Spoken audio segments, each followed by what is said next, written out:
അൽഹംദുലില്ലാ വസ്സലാത്തു വസ്സലാമു അലാ റസൂലില്ലാ വഅലാ ആലിഹി വസ്വഹ്ബിഹി അജ്മഈൻ അമ്മാ ബഅദ്. അഊദു ബില്ലാഹി മിനശ് ശൈത്വാനിർ റജീം. ബിസ്മില്ലാഹിർ റഹ്മാനിർ റഹീം.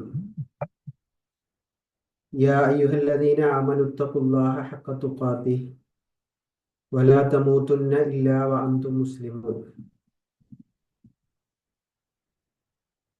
ഏറെ പ്രിയം നിറഞ്ഞ പാരൻസ്, മദ്രസയിലെ പഠിതാക്കളെ, നമ്മുടെ ക്ലാസ് ആരംഭിക്കുകയാണ്. ഇൻഷാ അല്ലാഹ് ഇന്നത്തെ നമ്മുടെ വിഷയം നേരത്തെ നിങ്ങൾ മനസ്സിലാക്കിയതുപോലെ തന്നെ അഖീദയുമായി ബന്ധപ്പെട്ട വിഷയമാണ്. അഖീദ പഠനവുമായി ബന്ധപ്പെട്ട് പഠിക്കാനായി നമ്മൾ തിരഞ്ഞെടുത്തിരിക്കുന്ന വിഷയം കിതാബ് തൗഹീദ് എന്ന ഷെയ്ഖ് മുഹമ്മദ് ബിൻ അബ്ദുൽ വഹാബ് റഹിമഹുല്ലയുടെ പ്രസിദ്ധമായ ഗ്രന്ഥമാണ്. ആ ഗ്രന്ഥത്തെ സംബന്ധിച്ച് നമ്മളൊക്കെ കേട്ടിട്ടുണ്ടാവും. ഒരു മുവഹിദ് എന്ന നിലയിൽ നമ്മുടെയൊക്കെ ജീവിതത്തിൽ പരിചയപ്പെടേണ്ട ഒരു ഗ്രന്ഥം തന്നെയാണ് കിതാബ് തൗഹീദ് എന്നത്. ഇൻഷാ അല്ലാഹ് ഇന്ന് നിങ്ങളുടെ ശ്രദ്ധയിൽപ്പെടുത്താൻ ആഗ്രഹിക്കുന്നത് പ്രധാനമായും 3 കാര്യങ്ങളാണ്. എല്ലാവരും ഒന്ന് പ്രത്യേകം ശ്രദ്ധിക്കുക. 3 കാര്യങ്ങളാണ് ഇന്നത്തെ ക്ലാസ്സിൽ ഇൻഷാ അല്ലാഹ് നമ്മൾ പഠിക്കാൻ പോകുന്നത്. അതിലൊന്ന് ഷെയ്ഖ് മുഹമ്മദ് ബിൻ അബ്ദുൽ വഹാബ് അദ്ദേഹത്തിന്റെ ജീവചരിത്രവുമായി ബന്ധപ്പെട്ട വളരെ ചുരുങ്ങിയ കുറച്ച് കാര്യങ്ങൾ. രണ്ടാമത് തൗഹീദിന്റെ ഇനങ്ങൾ. മൂന്നാമത് നമ്മുടെ കിതാബ് തൗഹീദിലെ 1-ാമത്തെ അധ്യായം. ആ 1-ാമത്തെ അധ്യായത്തിൽ നിന്ന് നമ്മൾ പഠിക്കേണ്ടതായ പ്രധാനപ്പെട്ട ഭാഗങ്ങൾ. ഈ 3 കാര്യങ്ങളാണ് ഇന്നത്തെ ക്ലാസ്സിൽ നിങ്ങളുടെ ശ്രദ്ധയിൽപ്പെടുത്താൻ ആഗ്രഹിക്കുന്നത്. അള്ളാഹു അതിന് തൗഫീഖ് നൽകി അനുഗ്രഹിക്കുമാറാകട്ടെ. അപ്പൊ നമ്മള് കിതാബ് തൗഹീദ് അത് രചിച്ചത് ഷെയ്ഖ് മുഹമ്മദ് ബിൻ അബ്ദുൽ വഹാബ് ആണ്. അദ്ദേഹം ഹിജ്റ 1115 അദ്ദേഹം ജനിച്ചത്. ക്രിസ്തുവർഷം 1703. അദ്ദേഹം മരണപ്പെട്ടത് ഹിജ്റ വർഷം 1206 അദ്ദേഹത്തിന്റെ പിതാവിന്റെ പേര് അബ്ദുൽ വഹാബ് ബിനു സുലൈമാൻ ബിനു അലി എന്നാണ്. അദ്ദേഹം ജീവിച്ചത് ഉസ്മാനിയ കാലഘട്ടം. ആ കാലഘട്ടത്തിലാണ് അദ്ദേഹം ജീവിച്ചത്. അബു അലി എന്ന് അദ്ദേഹത്തെ കുറിച്ച് കുഞ്ഞിയത്തായിട്ട് അദ്ദേഹത്തെ അറിയപ്പെടാറുണ്ട്, അബു അലി എന്ന്.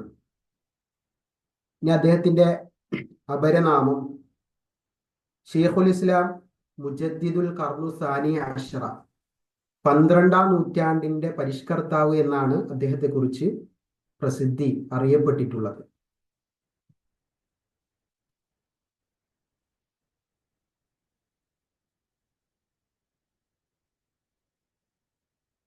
ഇനി അദ്ദേഹം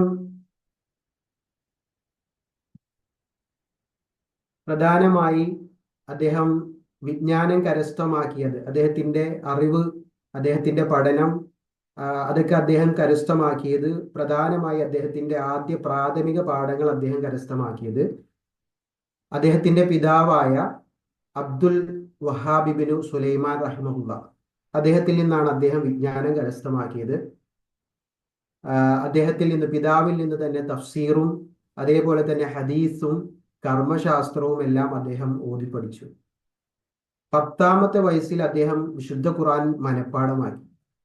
അപ്പൊ അങ്ങനെ വിശുദ്ധ ഖുർആനും തഫ്സീറും ഹദീസുകളും എല്ലാം ചെറുപ്രായത്തിൽ തന്നെ മനസ്സിലാക്കുകയും വളരെ ഗ്രാഹ്യമായ നിലയിൽ അതിനെക്കുറിച്ച് പഠനങ്ങൾ നടത്തുകയും ചെയ്ത മഹാപണ്ഡിതൻ കൂടിയാണ് ഷെയ്ഖുൽ ഇസ്ലാം. അപ്പൊ അദ്ദേഹം പ്രാഥമിക പഠനം പൂർത്തിയാക്കിയതിന് ശേഷം പല ഭാഗങ്ങളിൽ, മക്ക, മദീന, ഹിജാസിലെ പല ഭാഗങ്ങളിൽ, അതേപോലെ ഇറാഖ് അടക്കമുള്ള പല ഭാഗങ്ങളിൽ അദ്ദേഹം യാത്ര ചെയ്ത് അദ്ദേഹത്തിന്റെ പഠനം പൂർത്തിയാക്കിയതായി നമുക്ക് കാണാൻ സാധിക്കും. ഇനി അതേപോലെ തന്നെ അദ്ദേഹത്തിന്റെ പ്രബോധന പ്രവർത്തനങ്ങൾ കൂടി ചെറുതായിട്ടൊന്ന് നമുക്ക് മനസ്സിലാക്കണം. അദ്ദേഹത്തിന്റെ പ്രബോധന പ്രവർത്തനം അദ്ദേഹം പ്രധാനമായി അന്ന് ആ കാലഘട്ടത്തിൽ നിലനിന്നിരുന്ന ഷിർക്ക് ബിദ്അത്തുകൾക്കെതിരെയാണ് ശക്തമായ അദ്ദേഹത്തിന്റെ പ്രബോധനം അദ്ദേഹം ആരംഭിച്ചത്. അദ്ദേഹത്തെ സംബന്ധിച്ച് അദ്ദേഹത്തിന്റെ പ്രബോധന പ്രവർത്തനങ്ങളിൽ ആദ്യം അദ്ദേഹത്തിന്റെ ജന്മനാടായ ഉയൈനയിലാണ് അദ്ദേഹം തന്റെ ദഅവത്ത് ആരംഭിച്ചത്. ആ ഉയൈന എന്ന് പറയുന്ന പ്രദേശത്ത് അദ്ദേഹത്തിന്റെ ദഅവത്ത് ആരംഭിക്കുകയും അവിടെ കണ്ട തൗഹീദിന് വിരുദ്ധമായ പ്രവർത്തനങ്ങളെല്ലാം അദ്ദേഹം ശക്തമായി എതിർത്തതിന്റെ ഭാഗമായി സ്വാഭാവികമായി നമുക്കൊക്കെ അറിയാവുന്നതുപോലെ പ്രവാചകന്മാർക്കൊക്കെ തൗഹീദ് പ്രബോധനം ചെയ്തപ്പോൾ ഉണ്ടായ എതിർപ്പുകളും അല്ലെങ്കിൽ നാട്ടിൽ നിന്ന് മാറി താമസിക്കേണ്ടി വന്ന, ഹിജ്റ പോകേണ്ടി വന്ന അവസ്ഥകളൊക്കെ പ്രവാചകന്മാരുടെ ജീവിതത്തിൽ ചരിത്രത്തിൽ നമുക്ക് മനസ്സിലായിട്ടുള്ള കാര്യമാണ്. അതേപോലെ ഇദ്ദേഹത്തിനും ഉയൈനയിൽ നിന്ന് മാറി താമസിക്കേണ്ടി വന്നു. വിശദമായ ചരിത്രമാണ് ഞാൻ ചുരുക്കി പറയാം. അങ്ങനെ ഉയൈനയിൽ നിന്ന് പിന്നീട് അദ്ദേഹം ദറഇയയിലേക്കാണ് പോയത്. ദറഇയയിലേക്ക് അദ്ദേഹം പോവുകയും അവിടെ സഊദ് കുടുംബത്തിന്റെ തലസ്ഥാനമായിരുന്ന ദറഇയ ഹിജ്റ 1139 മുതൽ 1179 വരെ അത് ഭരിച്ചിരുന്നത് സഊദ് കുടുംബത്തിലെ അമീർ മുഹമ്മദ് ബിൻ സഊദും അദ്ദേഹത്തിന്റെ പുത്രൻ അമീർ അബ്ദുൽ അസീസ് ഇബ്നു മുഹമ്മദ്, ഇവര് രണ്ടാളും അദ്ദേഹത്തിന്റെ പ്രബോധന പ്രവർത്തനങ്ങളെ ശക്തമായി അദ്ദേഹത്തിന് വേണ്ട സഹായങ്ങൾ ചെയ്തു കൊടുക്കുകയും അങ്ങനെ ഷെയ്ഖ് മുഹമ്മദ് ബിൻ അബ്ദുൽ വഹാബ് അവിടെ അദ്ദേഹത്തിന്റെ പ്രബോധന പ്രവർത്തനങ്ങൾ വളരെ വിശാലമായി അദ്ദേഹം നടപ്പിലാക്കി. ഈ അദ്ദേഹത്തെ സംബന്ധിച്ച് അദ്ദേഹത്തിന്റെ പ്രവർത്തന മേഖലകളെ കുറിച്ച് ഷെയ്ഖ് അബ്ദുൽ അസീസ് ഇബ്നു ബാസ് അദ്ദേഹം വളരെ ചുരുക്കി വിവരിച്ചത് ഇപ്രകാരമാണ്. നിശ്ചയമായും ഇമാം ബിൻ അബ്ദുൽ വഹാബ് അദ്ദേഹം അള്ളാഹുവിന്റെ ലോകർക്ക് വെളിപ്പെടുത്തി കാണിക്കുവാനും തൗഹീദിലേക്ക് ജനങ്ങളെ ക്ഷണിക്കുവാനും ജനങ്ങളിൽ എത്തിക്കപ്പെട്ട ബിദ്അത്തുകളെയും ഖുറാഫാത്തുകളെയും എതിർക്കുവാനുമാണ് അദ്ദേഹം പ്രബോധകനായി എഴുന്നേറ്റ് നിന്നത് എന്ന് അദ്ദേഹത്തെ കുറിച്ച് ഷെയ്ഖ് അബ്ദുൽ അസീസ് ഇബ്നു ബാസ് രേഖപ്പെടുത്തിയതായി നമുക്ക് കാണാം. അതേപോലെ തന്നെ ഇദ്ദേഹം ഷെയ്ഖ് മുഹമ്മദ് ബിൻ അബ്ദുൽ വഹാബ് അദ്ദേഹത്തിന്റെ പ്രബോധന പ്രവർത്തനങ്ങളെ കുറിച്ച് പറഞ്ഞൊരു വാചകം കൂടി നമ്മൾ മനസ്സിലാക്കണം. ഇന്നനി ഹദാനി റബ്ബി ഇലാ സിറാത്തി മുസ്തഖീം. അദ്ദേഹം പറയാണ്, എനിക്ക് എന്റെ റബ്ബ് നേരായ മാർഗത്തിലേക്ക് ഹിദായത്ത് നൽകി. ദീനൻ ഖിയമൻ മില്ലത ഇബ്രാഹിമ ഹനീഫൻ മുസ്ലിമൻ വമാ കാന മിനൽ മുശ്രിക്കീൻ. അഥവാ നേരായ ചൊവ്വായ ഇബ്രാഹിം അലൈഹിസ്സലാമിന്റെ മില്ലത്തിൽ, ആ മില്ലത്തിലൂടെയുള്ള മാർഗദർശനത്തിലൂടെയാണ് സഞ്ചരിച്ചത്. വമാ കാന മിനൽ മുശ്രിക്കീൻ, അദ്ദേഹം ബഹുദൈവ വിശ്വാസികളിൽ പെട്ടവനായിരുന്നില്ല. അഥവാ ഇബ്രാഹിം നബി അലൈഹി സ്വലാത്തു വസ്സലാമിന്റെ ആ പാത. എന്നിട്ട് അദ്ദേഹം പറയാണ്, വലസ്തു വലില്ലാഹിൽ ഹംദ്, അള്ളാഹുവിനാണ് സ്തുതി. ഒരിക്കലും ഞാൻ അദഉ ഇലാ മദ്ഹബിൻ സൂഫീൻ, ഏതെങ്കിലും ഒരു സൂഫി മദ്ഹബിലേക്കല്ല ഞാൻ ആളുകളെ ക്ഷണിച്ചത്. ഔ ഫഖീഹിൻ ഔ മുതകല്ലിമിൻ, അല്ലെങ്കിൽ ഏതെങ്കിലും ഒരു പണ്ഡിതന്മാരുടെയോ ക്ഷണിച്ചു. ഔ ഇമാമിൻ മില്ലത്തില്ലദീന ഇബ്നുൽ ഖയ്യിം വദ്ദഹബി വഇബ്നു കസീർ വഗൈറ തന്നെ ബഹുമാനെ ആദരിക്കുന്ന പണ്ഡിതന്മാരെ അതേപോലെ ഇമാം ദഹബി ഞാൻ ബഹുമാനിക്കുന്ന ഏതെങ്കിലും അവരുടെ ഏതെങ്കിലും ഒരു മദ്ഹബിലേക്ക് മാറി. ബൽ അദഉ ഇലല്ലാഹി വഹദ, ഞാൻ ഏകനായ അള്ളാഹുവിലേക്കാണ് ആളുകളെ ക്ഷണിച്ചത്. ലാ ശരീക ലഹു, അവന് യാതൊരു പങ്കുകാരുമില്ല. അദഉ ഇലാ സുന്നത്തി റസൂലില്ലാഹി സ്വല്ലല്ലാഹു അലൈഹി വസല്ലം, അതേപോലെ ഞാൻ ക്ഷണിച്ചത് മുഹമ്മദ് നബി സ്വല്ലല്ലാഹു അലൈഹി വസല്ലമയുടെ സുന്നത്തിലേക്കുമാണ്. അല്ലതി ഔസാ ബിഹാ അവ്വല ഉമ്മത്തഹു വ ആഖിറഹും, അദ്ദേഹം തന്റെ ഉമ്മത്തിലെ ആദ്യ ആളുകളെയും അതേപോലെക്കാരോടും വസിയത്ത് ചെയ്തിട്ടുള്ള ആ ഖുർആനിലേക്കും സുന്നത്തിലേക്കുമാണ് ഞാൻ ആളുകളെ ക്ഷണിച്ചത്. വഅർജു അന്നീല ഹഖ ഇദാ അതാനി, എത്തിക്കഴിഞ്ഞാൽ ഒരു ഹഖ് നിന്ന് തിരിച്ചു പോവുകയില്ല, ഞാൻ മടങ്ങി പോവുകയില്ല എന്ന് അദ്ദേഹം വിശദീകരിക്കുന്നത് കാണാം. ആ കാലഘട്ടത്തിന്റെ അവസ്ഥ കൂടി ഒന്ന് സൂചിപ്പിച്ചിട്ട് നമുക്ക് തൗഹീദുമായി ബന്ധപ്പെട്ട കാര്യത്തിലേക്ക് പോകാം. അദ്ദേഹം ജീവിച്ച മുഹമ്മദ് നബി നിയോഗത്തോടെ ഭൂമിയിൽ നിന്ന് നിഷ്കാസനം ചെയ്ത് ബിദ്അത്തുകൾ, അത് ജാഹിലിയ കാലഘട്ടത്തിലൊക്കെ ഉണ്ടായിരുന്ന ആ അവസ്ഥകളിൽ നിന്ന് നബി സല്ലല്ലാഹു അലൈഹി വസല്ലം സമൂഹത്തെ മാറ്റിയെടുത്തപ്പോൾ, എന്നാൽ പിന്നീട് കാലഘട്ടങ്ങൾ കഴിഞ്ഞ്, നൂറ്റാണ്ടുകൾ കഴിഞ്ഞ് ഇദ്ദേഹത്തിന്റെ കാലഘട്ടമായേക്കും ആ പഴയ ബിദ്അത്തുകളും ഖുറാഫാത്തുകളും, പ്രത്യേകിച്ച് ഖബർ പൂജ അടക്കമുള്ള പല കാര്യങ്ങളും അന്ന് സമൂഹത്തിൽ പ്രചാരത്തിൽ ഉണ്ടായിരുന്നു എന്നാണ് അദ്ദേഹം പറയുന്നുണ്ട്. ഷിയാക്കളിലൂടെ വ്യാപകമായ മൗലിദ് സദസ്സുകളും ജാറ സംസ്കാരവും, അതേപോലെ തന്നെ തൊട്ടും മണത്തും ഒക്കെ ബർക്കത്ത് ശേഖരിക്കാൻ എന്ന പേരിൽ മഹ്മല് എന്ന പേരിലുള്ള താൽക്കാലികമായി ഉണ്ടാക്കുന്ന കഅബ ജാറങ്ങൾ തുടങ്ങിയ രൂപങ്ങൾ, ഇങ്ങനെയുള്ള സംവിധാനങ്ങളും അനാചാരങ്ങളും എല്ലാം ഹിജാസിൽ അദ്ദേഹം ജീവിച്ചിരുന്ന ആ കാലഘട്ടത്തിൽ വ്യാപകമായിരുന്നു. അങ്ങനെയുള്ള ശിർക്കൻ പ്രവർത്തനങ്ങളിലും അനാചാരങ്ങളിലും കണ്ടെത്തുന്ന വ്യാപകമായ ഒരു അവസ്ഥയിൽ ഷെയ്ഖ് അവരെ അള്ളാഹുവിന്റെ ഏകതയിലേക്ക് ക്ഷണിച്ചു. ഇനി പൗരാണിക അറേബ്യൻ സമൂഹത്തെ ലജ്ജിപ്പിക്കുന്ന തരത്തിലായിരുന്നു ശരിക്കും പറഞ്ഞാൽ ഈ ഹിജാസിലെ അന്നത്തെ പല സമ്പ്രദായങ്ങളും എന്ന് അദ്ദേഹത്തിന്റെ ഗ്രന്ഥത്തിൽ രേഖപ്പെടുത്തുന്നുണ്ട്. കള്ളപ്രവാചകനായിരുന്ന മുസൈലിമ പ്രത്യക്ഷപ്പെട്ട യമാമയിലെ മൻഹൂഫ എന്ന് പറയുന്ന അവിടെ നിന്നാണ് യമാമയിലെ ഒരു പ്രവാചകൻ എന്ന പേരിൽ കള്ളപ്രവാചകനായ മുസൈലിമ പ്രത്യക്ഷപ്പെട്ടത്.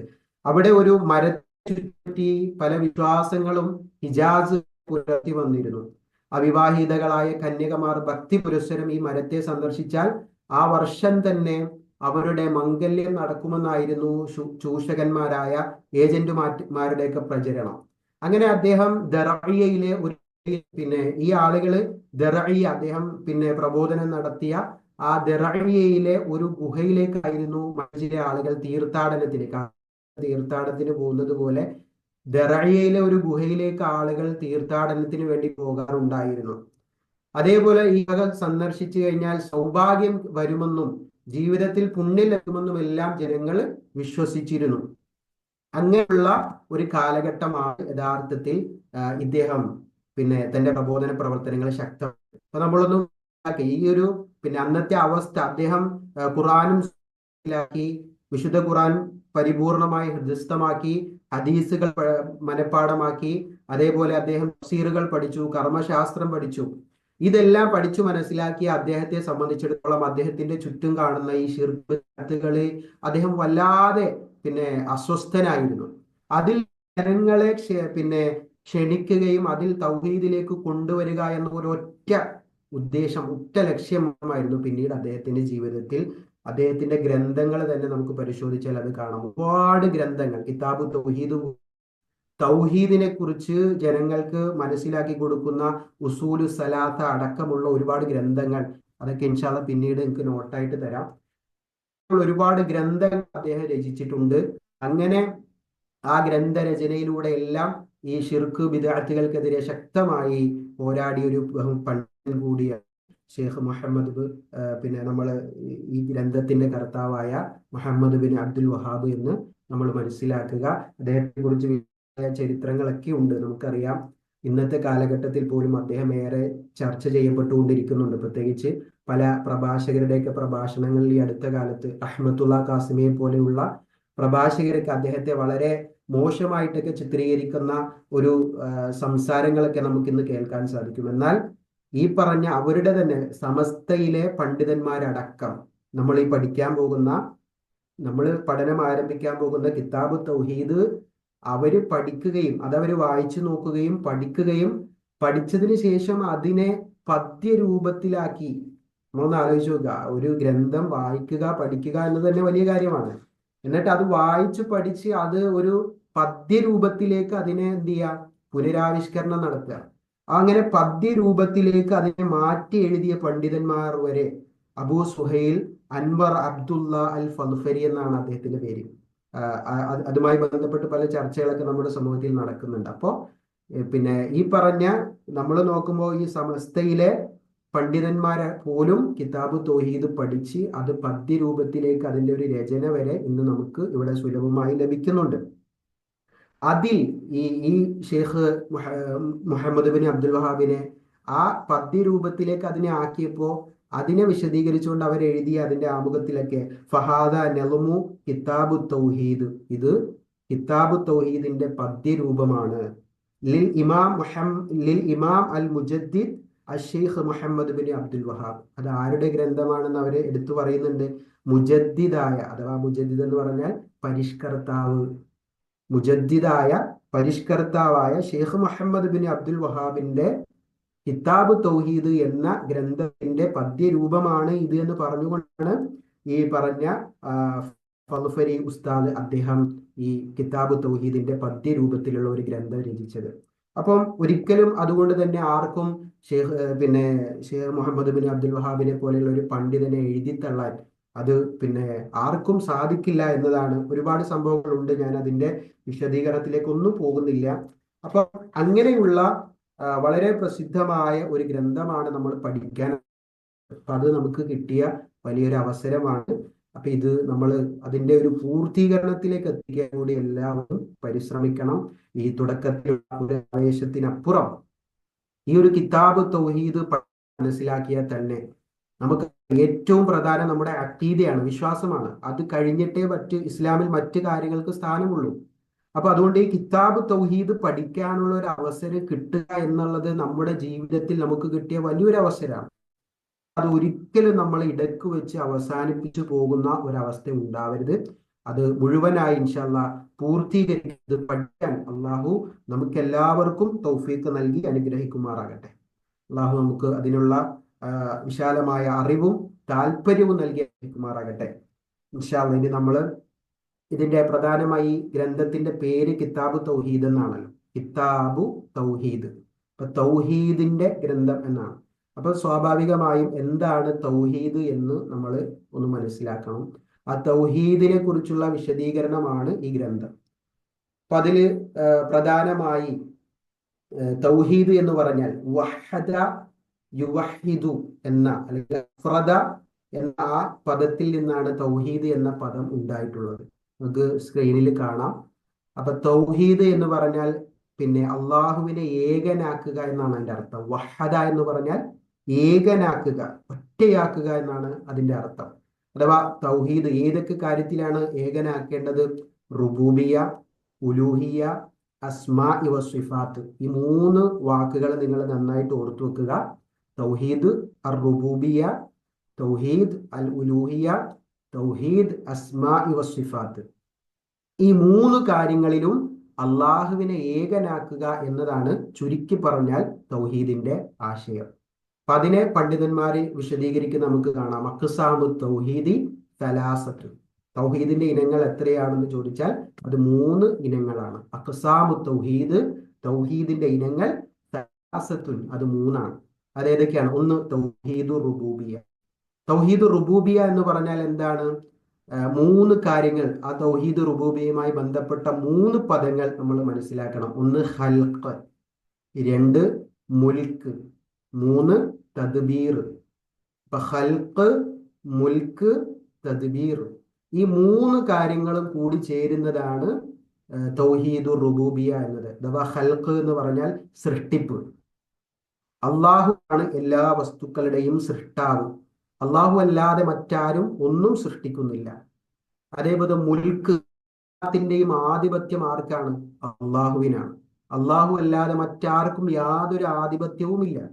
3 തദ്ബീർ, നിയന്ത്രണം. ഈ ലോകത്തിന്റെയും എല്ലാത്തിന്റെയും നിയന്ത്രണം ആരിലാണ്? അള്ളാഹുവിലാണ്. ഈ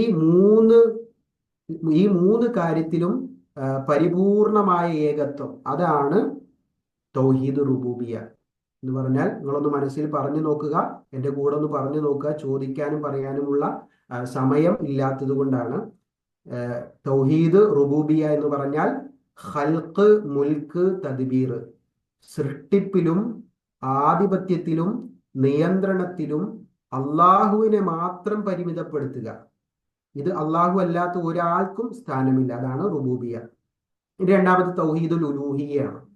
തൗഹീദുൽ ഉലൂഹിയ എന്ന് പറഞ്ഞാൽ അള്ളാഹുവിലേക്ക് സാമീപ്യം തേടുക, അല്ലെങ്കിൽ അള്ളാഹുവിൽ നിന്ന് പ്രതിഫലം കിട്ടുക എന്ന ഉദ്ദേശത്തോടു കൂടി നാം ചെയ്യുന്ന സർവ പ്രവർത്തനങ്ങളിലും അള്ളാഹുവിനെ ഏകനാക്കുക.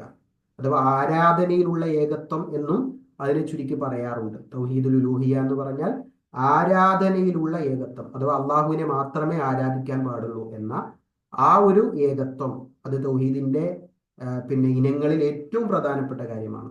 മൂന്നാമത് തൗഹീദുൽ അസ്മാഇ വസ്സിഫാത്ത്. തൗഹീദുൽ അസ്മാഇ വസ്സിഫാത്ത് അഥവാ അള്ളാഹുവിനെ അവന്റെ നാമങ്ങളിലും വിശേഷണങ്ങളിലും ഏകനാക്കൽ. അപ്പൊ ഈ മൂന്ന് കാര്യങ്ങളും തൗഹീദ് എന്താണ് എന്ന് പഠിക്കുന്ന ആളുകൾ കൃത്യമായി മനസ്സിലാക്കി വെക്കണം. തൗഹീദ് റുബൂബിയയിലും തൗഹീദുൽ ഉലൂഹിയയിലും തൗഹീദുൽ അസ്മാഇ വസ്സിഫാത്തിലും അള്ളാഹുവിനെ ഏകനാക്കലാണ് തൗഹീദ്. അപ്പൊ നമ്മൾ കിതാബ് തൗഹീദ് പഠിക്കാൻ പോകുമ്പോൾ തൗഹീദ് എന്താണെന്ന് അറിഞ്ഞിരിക്കണം, മനസ്സിലാക്കിയിരിക്കണം. ഈ സാങ്കേതിക പദങ്ങളെല്ലാം നമ്മളുടെ മനസ്സുകളിൽ ഉണ്ടാകണം. നിങ്ങളുടെ കയ്യിലുള്ള നോട്ട്ബുക്കിൽ നിങ്ങൾ എഴുതി വച്ചിരിക്കണം. അഖ്സാമു തൗഹീദി സലാസത്തുൻ. തൗഹീദിന്റെ ഇനങ്ങൾ മൂന്നെണ്ണമാണ്. അത്തൗഹീദുർ റുബൂബിയ്യ വത്തൗഹീദുൽ ഉലൂഹിയ്യ വത്തൗഹീദുൽ അസ്മാഇ വസ്സിഫാത്ത്. ഇൻഷാ അല്ലാഹ്. ഇനി നമ്മൾ ഈ കിതാബ് തൗഹീദിന്റെ പഠന അതിന്റെ അതിന്റെ ബുക്കിൽ നമുക്ക് പഠിക്കാനുള്ള നമ്മുടെ ടെക്സ്റ്റ് ബുക്ക് ഇൻഷാ അല്ലാഹ് അടുത്ത ക്ലാസ്സോട് കൂടി അതിന് മുമ്പ് തന്നെ നിങ്ങളുടെ കൈകളിലേക്ക് കിട്ടും. ഈ അധ്യായത്തിന്റെ രൂപം, ഈ കിതാബ് തൗഹീദിന്റെ ഒരു രൂപം ഞാനൊന്ന് പറയാം. ഒന്ന്, വിശുദ്ധ ഖുർആനിന്റെ ആയത്തുകളും ഹദീസുകളും കൊടുക്കുകയും അതിന്റെ അർത്ഥവും ആ ആയത്തും അതിന്റെ അർത്ഥവും കൊടുത്തതിന് ശേഷം അതിന്റെ ആ കാര്യങ്ങളിൽ നിന്ന് നമുക്ക് പഠിക്കാനുള്ള കുറച്ച് മസ്അലകൾ എന്ന് പറഞ്ഞാൽ ഈ ആയത്തിൽ നിന്ന് എന്താണ് നമുക്ക് കിട്ടുന്നത് എന്നുള്ള കുറച്ച് പാഠങ്ങളും ഉൾക്കൊള്ളുന്നതാണ് ഓരോ അധ്യായങ്ങളും. അപ്പൊ അതാണ് ഈ ഗ്രന്ഥത്തിന്റെ ഒരു രീതി. അപ്പൊ ഇതില് പ്രധാനമായി നമുക്ക് പഠിക്കാനുള്ളത് ആയത്തുകളും ഹദീസുകളും തന്നെയാണ്. അപ്പൊ ആയത്തുകളും അതിന്റെ അർത്ഥവും പഠിക്കണം, ഹദീസുകളും അതിന്റെ അർത്ഥവും പഠിക്കണം. അപ്പൊ ആയത്തും ഹദീസും പഠിക്കുന്നതോടുകൂടി അതിൽ നിന്ന് നമുക്ക് കിട്ടുന്ന കുറെ മസ്അലകൾ, അതിന് മസ്അല എന്നാണ് പറയാ, മസാഇൽ, മസ്അലകൾ, ഓരോ അധ്യായത്തിൽ നിന്നും കിട്ടുന്ന മസ്അലകളും നമുക്ക് മനസ്സിലാക്കേണ്ടതുണ്ട്. ആ രൂപത്തിലാണ് ഈ നമ്മളുടെ കിതാബ് തൗഹീദിൽ അദ്ദേഹം ഗ്രന്ഥം രചിച്ചിട്ടുള്ളത്. അപ്പൊ ഇൻഷാ അല്ലാഹ് അതില് കൊടുത്തിട്ടുള്ള അദ്ദേഹം തന്റെ കിതാബ് തൗഹീദിലെ ഒന്നാമത്തെ ഭാഗത്ത് കൊടുത്തിട്ടുള്ള ഒന്നാമത്തെ ആയത്ത് നിങ്ങൾക്ക് കാണാം. സൂറത്തു ദാരിയാത്ത്, 51 അധ്യായമായ സൂറത്തു ദാരിയാത്തിലെ 56 ആയത്താണ് അദ്ദേഹം തന്റെ ഒന്നാമത്തെ അധ്യായത്തിൽ ആദ്യമായി കൊടുത്തിട്ടുള്ളത്. നമുക്കൊന്ന് പാരായണം ചെയ്യാം. അഊദു ബില്ലാഹി മിനശ് ശൈത്വാനിർ റജീം. ബിസ്മില്ലാഹിർ റഹ്മാനിർ റഹീം. വമാ ഖലഖ്തു الجن والإنس إلا ليعبدون وما خلقت الجن والإنس إلا ليعبدون. നിങ്ങൾ ഖുർആന്റെയും തഫ്സീറും പോലെ ആയത്ത് ഓതി പഠിപ്പിച്ച് പോകാനുള്ള ഒരു സമയം നമുക്കില്ല. അതുകൊണ്ട് നിങ്ങൾ ഓതി ഇത് കേട്ട് ഇത് നിങ്ങൾക്ക് റെക്കോർഡിംഗ് ആയിട്ട് കിട്ടുന്നത് കൊണ്ട് തന്നെ ഞാൻ ആവർത്തിക്കുന്നില്ല. ഇനി അതിന്റെ അർത്ഥം, വമാ ഖലഖ്തുൽ ജിന്ന വൽ ഇൻസ. വമാ ഖലഖ്തു, ഞാൻ സൃഷ്ടിച്ചിട്ടില്ല, അൽ ഇൻസ, ജിന്നുകളെയും അതേപോലെ ഇൻസ, മനുഷ്യരെയും. ഇപ്പൊ ജിന്നുവർഗത്തെയും മനുഷ്യവർഗത്തെയും ഞാൻ സൃഷ്ടിച്ചിട്ടില്ല, ഇല്ല ലിയഅ്ബുദൂൻ, എന്നെ ആരാധിക്കാൻ വേണ്ടിയല്ലാതെ. അപ്പൊ എന്നെ ആരാധിക്കാൻ വേണ്ടിയാണ് മനുഷ്യനെ ആകട്ടെ ജിന്നുകളെ ആകട്ടെ ഞാൻ സൃഷ്ടിച്ചിട്ടുള്ളത്, എന്നെ ആരാധിക്കാൻ വേണ്ടിയാണ്. അതിനുവേണ്ടി അല്ലാതെ ആരെയും ഞാൻ സൃഷ്ടിച്ചിട്ടില്ല. മനുഷ്യനായാലും ജിന്നുകളായാലും അവരെയൊക്കെ ഞാൻ സൃഷ്ടിച്ചിട്ടുള്ളത് എന്നെ ആരാധിക്കാൻ വേണ്ടിയാണ്. അപ്പൊ ഇത് ഏത് സൂറത്തിലാണ്, എത്രാമത്തെ ആയത്താണ്? ഇതാണ് നമ്മൾ പ്രധാനമായി പഠിക്കേണ്ടത്. സൂറത്തു ദാരിയാത്താണ്.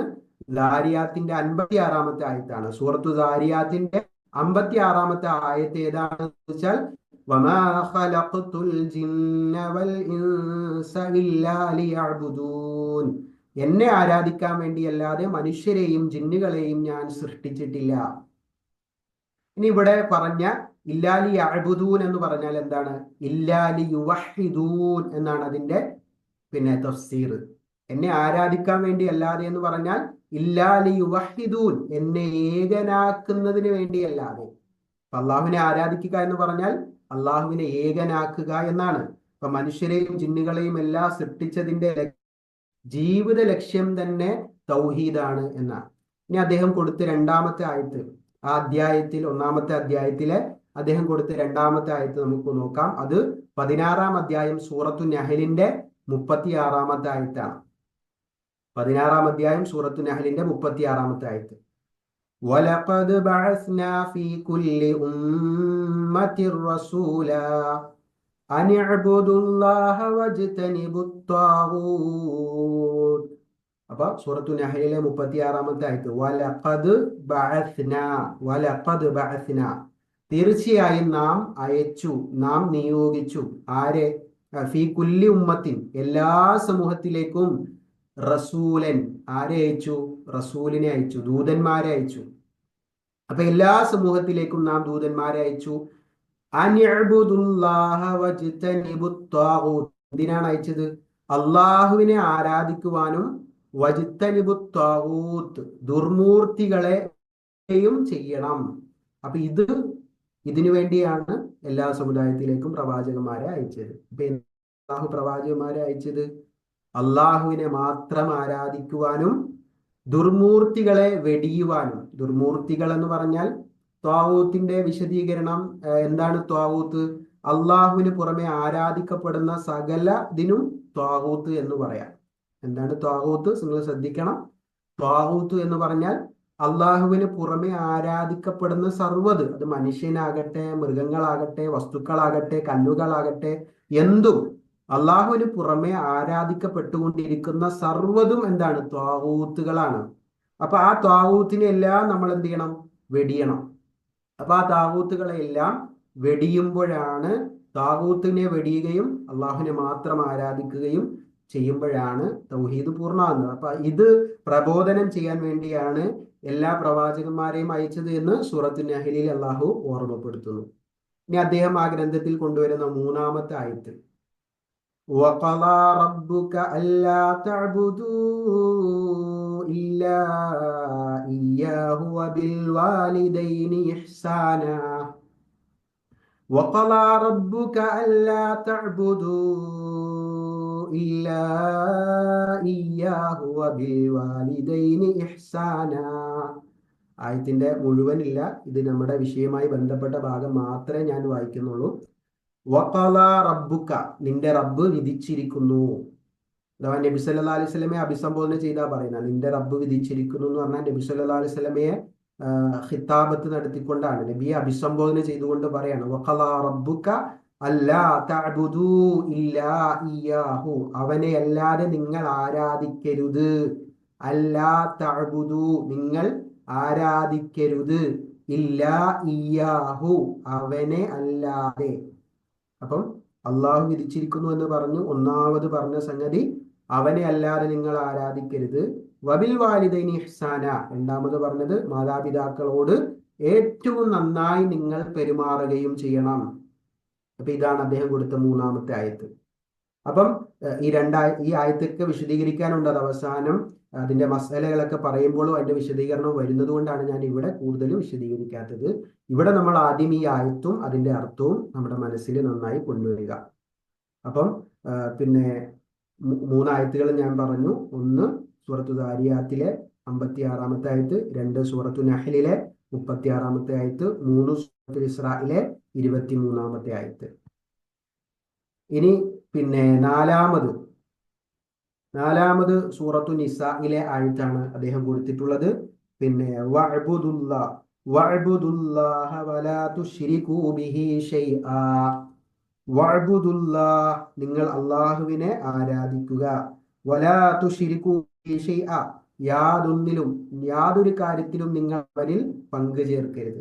അപ്പൊ ഇവിടെയും എന്താണ്? അള്ളാഹുവിനെ ആരാധിക്കുക എന്നതും അള്ളാഹുവിൽ യാതൊന്നിനെയും നിങ്ങൾ പങ്കു ചേർക്കരുത് എന്നതിനെ കുറിച്ചുമാണ് ആ ആയത്തിലും അദ്ദേഹം പിന്നെ ഓർമ്മപ്പെടുത്തുന്നത്. ഇനി അത് കഴിഞ്ഞ് കുറച്ച് വലിയൊരു ആയത്താണ് 5-ാമത്തെ ആയത്തായിട്ട് അദ്ദേഹം കൊടുക്കുന്നത്. ആ 1-ാമത്തെ അധ്യായത്തിലെ 5-ാമത്തെ ആയത്തായിട്ട് കൊടുത്തിട്ടുള്ളത് കുറച്ച് വലിയ ആയത്താണ്. അതിൻ്റെയും പിന്നെ ആദ്യ ഭാഗം മാത്രം പറഞ്ഞിട്ട് നമുക്ക് വിശദീകരണത്തിലേക്ക് പോകേണ്ടതുണ്ട്. അതിൽ സൂറത്തു അൻആമിലെ 151, 52, 53 ആയത്തുകൾ അതിൽ ശരിക്കും നമുക്ക് അതിന്റെ വിശദീകരണത്തിൽ കൊടുത്തിട്ടുണ്ട്. ഏതൊക്കെയാണ്? സൂറത്തുൽ അൻആം 151, 152, 153. ഖുൽ തആലൗ അത്ലു മാ ഹറമ റബ്ബുക്കും അലൈക്കും അല്ലാ തുശ്രികൂ ബിഹി ശൈആ വബിൽ വാലിദൈനി ഇഹ്സാനാ. അപ്പൊ അതിലും ആരംഭിക്കുന്നത് എങ്ങനെയാണ്? ഖുൽ തആലൗ, നബിയെ പറയുക, തആലൗ നിങ്ങൾ വരൂ, അത്ലു മാ ഹറമ റബ്ബുക്കും അലൈക്കും നിങ്ങളുടെ റബ്ബ് നിങ്ങൾക്ക് നിഷിദ്ധമാക്കിയിട്ടുള്ള കാര്യങ്ങൾ എന്താണെന്ന് ഞാൻ നിങ്ങൾക്ക് പറഞ്ഞു തരാം, ഞാൻ നിങ്ങൾക്ക് ഓതിത്തരാം. എന്നിട്ട് ഒന്നാമത്തെ നിങ്ങൾക്ക് നിഷിദ്ധമായ ഹറാമായ ഒന്നാമത്തെ കാര്യം പറയുന്നിടത്തും അല്ലാ തുശ്രികൂ ബിഹി ശൈആ, നിങ്ങൾ അവരിൽ യാതൊന്നിനെയും പങ്കു ചേർക്കരുത്. അതിനുശേഷം പറഞ്ഞത് വബിൽ വാലിദൈനി ഇഹ്സാന, മാതാപിതാക്കളോട് നന്നായി പെരുമാറണം. അപ്പൊ നേരത്തെ നമ്മൾ പറഞ്ഞ ആയത്തിലും അള്ളാഹു പിന്നെ അവനെ മാത്രം ആരാധിക്കണമെന്ന് വിധിച്ചിരിക്കുന്നു, മാതാപിതാക്കളോട് നന്നായി പെരുമാറണമെന്നും വിധിച്ചിരിക്കുന്നു. ഇവിടെയും അള്ളാഹുവിൽ യാതൊന്നിനെയും പങ്കു ചേർക്കരുത് എന്നത് നിങ്ങൾക്ക് ഹറാമായ കാര്യമാണ്. അതോടൊപ്പം വബിൽ വാലിദൈനി ഇഹ്സാന, മാതാപിതാക്കൾക്ക് നന്മ ചെയ്യണം എന്നുള്ളത്. അപ്പൊ മാതാപിതാക്കളോട് നന്മയിൽ വർദ്ധിക്കണം എന്നുള്ളതും നിങ്ങളോട് ഞാൻ നിർദ്ദേശിക്കുന്ന കാര്യങ്ങളിൽ പെട്ടതാണ്. അപ്പൊ അത് രണ്ടും അല്ലെ, അള്ളാഹുവുമായി ബന്ധപ്പെട്ട കാര്യങ്ങളോടൊപ്പം മാതാപിതാക്കളെ കുറിച്ചൊക്കെ അള്ളാഹു ഉണർത്തുന്നുണ്ട്. നമ്മൾ ഇന്നത്തെ സാഹചര്യം, കാലഘട്ടം, പിന്നെ നമുക്കറിയാൻ കഴിഞ്ഞ ദിവസം കൂടി സ്വന്തം മാതാവിനെ വെട്ടി കൊലപ്പെടുത്തിയ ഒരു മകൻ, വളരെ ചെറുപ്പക്കാരനായ അല്ലെ, ഒരു വളരെ പിന്നെ പ്രായം കുറഞ്ഞ ഒരു മകൻ മാതാവിനെ വെട്ടിക്കൊലപ്പെടുത്തി ജയിലിലേക്ക് പോകുന്ന, പോലീസുകാർ അവരെ കൊണ്ടുപോകുന്ന വീഡിയോ ഒക്കെ ഇന്ന് സമൂഹ മാധ്യമത്തിൽ വളരെ വൈറലാണ്. ഒരു കൂസലുമില്ലാതെ, വളരെ പച്ചയായി ഒരു കൂസലുമില്ലാതെ, ധൈര്യത്തോടെ, ഒരു മനസ്സാക്ഷി കുത്തുപോലുമില്ലാതെ ആളുകളുടെ മുന്നിലൂടെ കടന്നു പോകുന്ന ആ പയ്യന്റെ ചിത്രമൊക്കെ നമ്മൾ കണ്ടതാണ്. യഥാർത്ഥത്തിൽ സമൂഹത്തിന്റെയൊക്കെ കാരണങ്ങൾ, അപകടങ്ങളൊന്നും ഞാൻ പറയുന്നില്ല. അപ്പൊ അത്രമാത്രം മാതാപിതാക്കളോട് പോലും ക്രൂരത കാണിച്ചു കൊണ്ടിരിക്കുന്ന കാലഘട്ടമാണ്. അപ്പം അള്ളാഹു അതിൻ്റെയൊക്കെ ഗൗരവം സൂചിപ്പിക്കുന്നത്, അല്ലെങ്കിൽ അവരോട് നന്മ പ്രവർത്തിക്കണമെന്ന് പഠിപ്പിക്കുന്നത് വളരെ ഗൗരവത്തിലാണ്. നിസ്സാരമായ കാര്യമല്ല അത്, വളരെ ഗൗരവമാണ്. മാതാപിതാക്കളോടുള്ള പെരുമാറ്റത്തിന്റെ കാര്യങ്ങളൊക്കെ നമ്മൾ സൂക്ഷിക്കണം. തൗഹീദുള്ള ആളുകൾ തൗഹീദിനോടൊപ്പം സൂക്ഷിക്കേണ്ട കാര്യങ്ങൾ തന്നെയാണത്. തൗഹീദ് വളരെ പ്രാധാന്യമുള്ളതാണ്. ആ തൗഹീദിനോടൊപ്പം പ്രാധാന്യത്തോടെ നിരവധി സ്ഥലങ്ങളിൽ അള്ളാഹു മാതാപിതാക്കളുടെ കാര്യത്തെക്കുറിച്ച് നമ്മളെ ഉണർത്തുന്നുണ്ട്. സാന്ദർഭികമായി നമ്മളത് മനസ്സിലാക്കുക. അപ്പൊ ഈ 5 ആയത്തുകൾ, ഈ 5 ആയത്തുകൾ അദ്ദേഹം പിന്നെ 5 ഭാഗങ്ങളായിട്ട് അദ്ദേഹം കൊടുക്കുന്നുണ്ട്. അതിൽ ഈ ഞാൻ പറഞ്ഞ സൂറത്തു അൻആമിന്റെ 151, 52, 53 ആയത്ത്, അത് മുഴുവനും സമയമില്ല. അത് മുഴുവൻ ആയത്ത് ഓതി അതിന്റെ അർത്ഥം പറഞ്ഞാൽ തന്നെ മണിക്കൂറുകൾ വേണം. ഈ 3 ആയത്തുകളെ കുറിച്ച് ഇബ്നു മസ്ഊദ് റളിയല്ലാഹു അൻഹു പറഞ്ഞൊരു വാചകം നമുക്ക് കാണാം. മൻ അറാദ അയ്യൻദുറ ഇലാ വസിയ്യത്തി മുഹമ്മദിൻ സല്ലല്ലാഹു അലൈഹി വസല്ലം, മുഹമ്മദ് നബി സല്ലല്ലാഹു അലൈഹി വസല്ലമയുടെ വസിയ്യത്ത്, അല്ലത്തി അലൈഹ ഖാതിമഹു, അഥവാ നബിയുടെ അവസാന വസിയ്യത്ത് അറിയണമെന്ന് ആഗ്രഹിക്കുന്ന ആളുകൾ എന്ത് ചെയ്തുകൊള്ളട്ടെ? ഫൽയഖ്റ ഖൗലുഹു തആല, അള്ളാഹുവിന്റെ ഈ വാക്കുകൾ അവൻ ഓതിക്കൊള്ളട്ടെ എന്നാ. ഏത്? ഖുൽ തആലൗ അത്ലു മാ ഹറമ റബ്ബുക്കും അലൈക്കും അല്ലാ തുശ്രികൂ ബിഹി ശൈആ എന്ന് തുടങ്ങി വഅന്ന ഹാദാ സിറാത്തി മുസ്തഖീമ എന്ന 153 ആയത്ത് വരെ ഇബ്നു മസ്ഊദ് റളിയല്ലാഹു അൻഹു ഓതിന. അഥവാ നബി സല്ലല്ലാഹു അലൈഹി വസല്ലമയുടെ അവസാനത്തെ വസിയ്യത്തായിരുന്നു ഈ 3 ആയത്തുകൾ എന്നാണ്. അപ്പൊ അത്രയും പ്രാധാന്യം ഈ ആയത്തുകൾക്കുണ്ട്. അപ്പൊ അതുകൊണ്ട് ഈ ആയത്തുകളൊക്കെ അല്ലെ, നമ്മൾ ഖുർആൻ മനഃപ്പാഠമാക്കുന്നതോടൊപ്പം തന്നെ ഈ കിതാബ് തൗഹീദിൽ വന്ന ആയത്തുകളും അതിന്റെ ആശയങ്ങളും നമ്മൾ നന്നായി മനഃപ്പാഠമാക്കണം.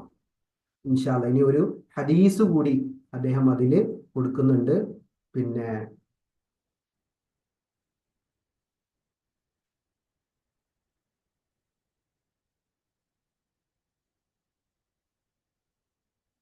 അവസാനമായിട്ട് അദ്ദേഹം ആ അധ്യായത്തിൽ അവസാനം കൊടുക്കുന്നത് ഒരു ഹദീസാണ്.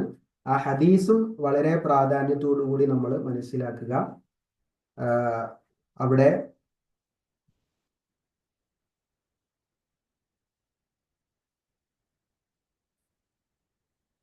കുന്തു റദീഫൻ നബി സല്ലല്ലാഹു അലൈഹി വസല്ലം. മുആദ് ബിൻ ജബൽ റളിയല്ലാഹു അൻഹു ആണ് ആ ഹദീസ് റിപ്പോർട്ട് ചെയ്യുന്നത്. മുആദ് ബിൻ ജബൽ റളിയല്ലാഹു അൻഹു. അപ്പൊ മുആദ് ബിൻ ജബൽ റളിയല്ലാഹു അൻഹു പറയാണ്, കുന്തു റദീഫുൻ നബി സല്ലല്ലാഹു അലൈഹി വസല്ലം അലാ ഹിമാർ. ഞാൻ ഒരു കഴുതപ്പുറത്ത് നബി സല്ലല്ലാഹു അലൈഹി വസല്ലമയുടെ പിന്നിൽ യാത്ര ചെയ്യുകയായിരുന്നു.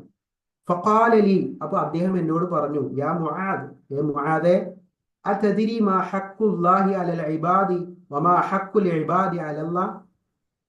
അപ്പൊ നബി സല്ലല്ലാഹു അലൈഹി വസല്ലം മുആദ് റളിയല്ലാഹു അൻഹുവിനോട് രണ്ട് ചോദ്യം ചോദിച്ചു. കഴുതപ്പുറത്ത് അദ്ദേഹത്തിന്റെ കൂടെ യാത്ര ചെയ്യുമ്പോൾ രണ്ട് ചോദ്യം ചോദിച്ചു. എന്തൊക്കെയായിരുന്നു ചോദ്യം? അതദ്രി മാ ഹഖ്ഖുല്ലാഹി അലൽ ഇബാദി, അല്ലാഹു സുബ്ഹാന അടിമകൾക്ക് അള്ളാഹുവിനോടുള്ള അവകാശം എന്താണ് എന്ന് നിനക്കറിയുമോ? വമാ ഹഖ്ഖുൽ ഇബാദി അലല്ലാഹ്, അതേപോലെ അടിമകളുടെ അള്ളാഹുവിനോടുള്ള അവകാശം എന്താണ് എന്നും നിനക്കറിയുമോ? അഥവാ അടിമകളിൽ നിന്ന് അള്ളാഹുവിന് കിട്ടേണ്ട അവകാശം, അള്ളാഹുവിൽ നിന്ന് അടിമകൾക്ക് കിട്ടേണ്ട അവകാശം, ഇതെന്താണെന്ന് നിനക്കറിയുമോ എന്ന് നബി സല്ലല്ലാഹു അലൈഹി വസല്ലം മുആദ് ബിൻ ജബൽ റളിയല്ലാഹു അൻഹുവിനോട് ചോദിച്ചു. അപ്പൊ മുആദ് ബിൻ ജബൽ റളിയല്ലാഹു അൻഹു പറഞ്ഞു, അല്ലാഹു വറസൂലുഹു അഅലം, അള്ളാഹുവിനും അവന്റെ റസൂലിനും അറിയാം. അവർക്ക് അറിയാത്ത കാര്യങ്ങളെ കുറിച്ച് അവരങ്ങനെയാണ് പറയുന്നത്. കൃത്യമായിട്ട് അറിയാത്ത കാര്യങ്ങളാണ് ചോദിക്കുന്നതെങ്കിൽ അവർ പറയുന്ന സ്വഹാബിമാര് പറഞ്ഞിരുന്ന രീതിയാണ് അല്ലാഹു വറസൂലുഹു അഅലം, അള്ളാഹുവിനും അവന്റെ റസൂലിനും അറിയാം. അപ്പൊ നബി സല്ലല്ലാഹു അലൈഹി വസല്ലം പറയാണ്, ഹഖ്ഖുല്ലാഹി അലൽ ഇബാദി, അടിമകളുടെ മേലുള്ള അള്ളാഹുവിന്റെ അവകാശം, അയ്യഅ്ബുദൂഹു വലാ യുശ്രികു ബിഹി ഷൈഅ, അവനെ മാത്രം ആരാധിക്കുകയും അവനിൽ യാതൊന്നിനെയും പങ്കു ചേർക്കാതിരിക്കുകയും ചെയ്യുക എന്നതാണ്. അപ്പൊ അള്ളാഹുവിന് നമ്മൾ കൊടുക്കേണ്ട അവകാശമാണ് എന്ത്? അള്ളാഹുവിനെ മാത്രം ആരാധിക്കുക, അവനിൽ യാതൊന്നിനെയും പങ്കു ചേർക്കാതിരിക്കുക. ഇത് അള്ളാഹുവിന്റെ ഹക്കാണ്, അള്ളാഹുവിന് കിട്ടേണ്ട അവകാശമാണ്. നമ്മളിൽ നിന്ന് അള്ളാഹുവിന് കിട്ടേണ്ട അവകാശം എന്താന്ന് ചോദിച്ചാൽ അള്ളാഹുവിനെ മാത്രം ആരാധിക്കലും അവനിൽ യാതൊന്നിനെയും പങ്കു ചേർക്കാതിരിക്കലും. ഹഖ്ഖുൽ ഇബാദി അലല്ലാഹ്, അള്ളാഹുവിന്റെ മേൽ അടിമകൾക്ക് ലഭിക്കേണ്ട അവകാശം എന്താണ്? അത് അല്ലാ യുഅദ്ദിബ മൻ ലാ യുശ്രികു ബിഹി ഷൈഅ, അള്ളാഹുവിൽ പങ്കു ചേർക്കാത്ത ഒരാളെയും ശിക്ഷിക്കാതിരിക്കുക എന്നത്. അല്ലാ യുഅദ്ദിബ മൻ ലാ യുശ്രികു ബിഹി ഷൈഅ, അള്ളാഹുവിൽ യാതൊന്നിനെയും പങ്കു ചേർക്കാത്തവരെ ശിക്ഷിക്കാതിരിക്കുക എന്നത് അള്ളാഹുവിന്റെ ബാധ്യതയാണെന്ന്. അപ്പോ ഖുൽതു യാ റസൂലല്ലാഹ് അഫലാ ഉബശ്ശിറുൻ നാസ, ഇത് കേട്ടപ്പോൾ റളിയല്ലാഹു അൻഹു പറഞ്ഞു, അള്ളാഹുവിന്റെ റസൂലെ, ഈ സന്തോഷ വാർത്ത ഞാൻ എല്ലാവരെയും അറിയിക്കട്ടെ?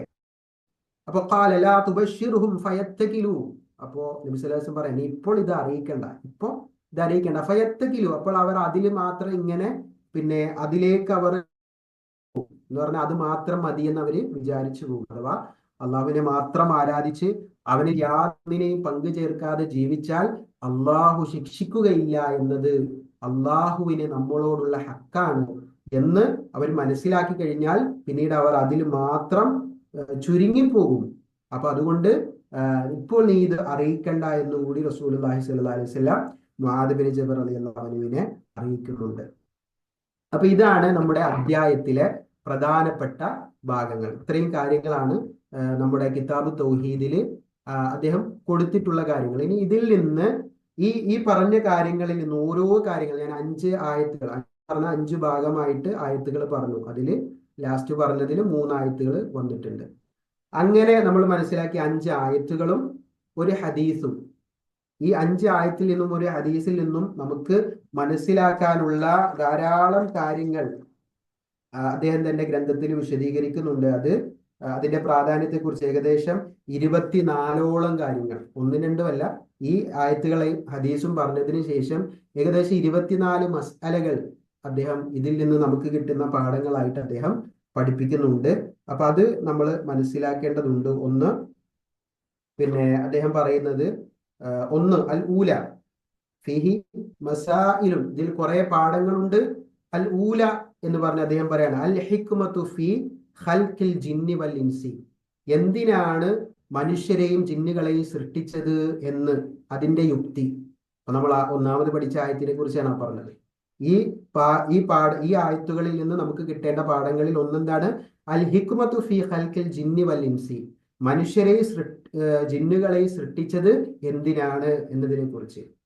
ഇനി അതേപോലെ അത്താനിയ, രണ്ടാമത് അദ്ദേഹം പറയുന്നത് അന്നൽ ഇബാദത്ത ഹിയ തൗഹീദു. ഇബാദത്ത് എന്ന് പറഞ്ഞാൽ തന്നെ തൗഹീദാണ്. ആരാധന എന്ന് പറഞ്ഞാൽ തൗഹീദാണ്. ലി അന്നൽ ഖുസൂമത്ത ഫീഹി, കാരണം തർക്കങ്ങളെല്ലാം അതിലാണ്. അല്ലെ, ഇബാദത്തിന്റെ വിഷയത്തിലാണ് തർക്കം.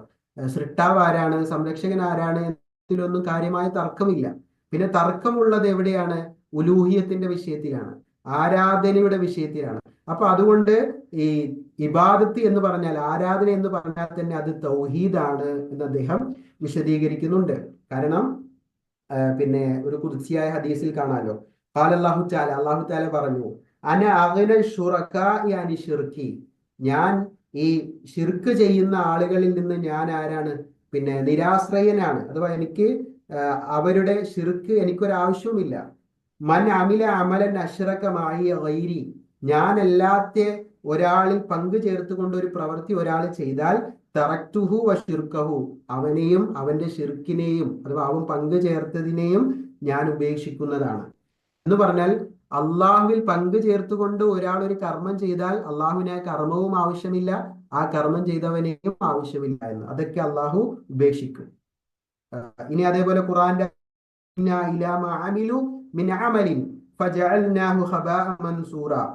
നാം ഈ പറഞ്ഞ ഷിർക്കുകൾ ചെയ്ത ആളുകളുടെ കർമ്മങ്ങളെ അള്ളാഹു സുബ്ഹാനഹു വ തആല പറഞ്ഞു, ഒരു കാറ്റിൽ ഇങ്ങനെ പറന്നു പോകുന്ന ധൂളികൾ പോലെയാണ്. അഥവാ അതിനെ അള്ളാഹു ഇങ്ങനെ കാറ്റിൽ പറത്തിക്കളയുമെന്ന് വിശുദ്ധ ഖുർആൻ നമ്മളെ അറിയിച്ചതാണ്. അപ്പൊ അതുകൊണ്ട് തൗഹീദ്, ഈ ഇബാദത്ത് എന്ന് പറഞ്ഞാൽ തൗഹീദാണ്. ആ തൗഹീദ് ഇല്ലെങ്കിൽ കർമ്മങ്ങളില്ല, തൗഹീദ് ഇല്ലെങ്കിൽ നമ്മളുടെ പ്രവർത്തനങ്ങൾക്കുള്ള പ്രതിഫലമില്ല. അപ്പൊ അതുകൊണ്ട് അത് വളരെ ഗൗരവപ്പെട്ടതാണ്. ഇനി നമ്മൾ പിന്നെ ഈ തൗഹീദിനെ കുറിച്ച് പറയുമ്പോൾ തന്നെ തൗഹീദിന്റെ എതിരാണ് ഷിർക്ക്. തൗഹീദിന്റെ ഓപ്പോസിറ്റ് ആണ് ഷിർക്ക് എന്ന് പറഞ്ഞാൽ. അപ്പം തൗഹീദ് എന്ന് പറഞ്ഞാൽ ഏകനാക്കുന്നതാണ്, ഷിർക്ക് എന്ന് പറഞ്ഞാൽ പങ്കു ചേർക്കലാണ്. അപ്പൊ തൗഹീദ് ഏകനാക്കൽ, ഷിർക്ക് പങ്കു ചേർക്കൽ. അപ്പൊ ഈ ഷിർക്കിനെ കുറിച്ച് നമ്മൾ തൗഹീദിന്റെ ഇനങ്ങൾ പറഞ്ഞ കൂട്ടത്തിൽ ഷിർക്കിന്റെയും കുറെ ഇനങ്ങളുണ്ട്. അതിൽ ലളിതമായി മനസ്സിലാക്കുക, ഷിർക്കുൻ അക്ബർ ഉണ്ട്, ഷിർക്കുൻ അസ്ഗർ ഉണ്ട്, ഷിർക്കുണ്ട്, ചെറിയ ഷിർക്കുണ്ട്. അപ്പൊ അതുകൊണ്ട് വലിയ ഷിർക്കാവട്ടെ ചെറിയ ഷിർക്കാവട്ടെ ഏത് ഷിർക്കാണെങ്കിലും ആ ഷിർക്കോടുകൂടി ഒരാൾ ഒരു കർമ്മം ചെയ്താൽ അത് അള്ളാഹ്ക്ക് ആവശ്യമില്ല എന്നാണ്. അപ്പൊ അത് വളരെ ഗൗരവമുള്ള വിഷയമാണ്. നമ്മുടെ കർമ്മങ്ങളിൽ ഷിർക്ക് വരാതിരിക്കാൻ ശ്രദ്ധിക്കണം. ഷിർക്കുൻ അക്ബർ സംഭവിച്ചാൽ നമ്മൾ ഈ മില്ലത്തിൽ നിന്ന് തന്നെ നമ്മൾ പുറത്തു പോകും. എന്നാൽ ഷിർക്കുൻ അസ്ഗർ ആണെങ്കിൽ പിന്നെ മില്ലത്തിൽ നിന്ന് പുറത്തു പോവില്ല, പക്ഷെ നമ്മുടെ കർമ്മങ്ങൾക്ക് അത് തകരാറുണ്ടാക്കും, നമ്മുടെ നന്മകൾ അത് ഇല്ലാതാക്കും. റിയാ പോലെ, മാന്യം പോലെയുള്ള കാര്യങ്ങൾ, ആളുകളെ കാണിക്കാൻ വേണ്ടി കർമ്മം ചെയ്യുന്നതൊക്കെ ഈ ഷിർക്കുൽ അസ്ഗർ, ചെറിയ ഷിർക്കുകളുടെ കൂട്ടത്തിലാണ് നമുക്ക് നബി സല്ലല്ലാഹു അലൈഹി വസല്ലം തന്നെ പഠിപ്പിച്ചു തന്നിട്ടുള്ളത്. അപ്പൊ അതുകൊണ്ട് തൗഹീദ്, ഇബാദത്ത് എന്ന് പറഞ്ഞാൽ തന്നെ തൗഹീദ്, അത് ഈ പാഠത്തിൽ അദ്ദേഹം വിശദീകരിക്കുന്നു.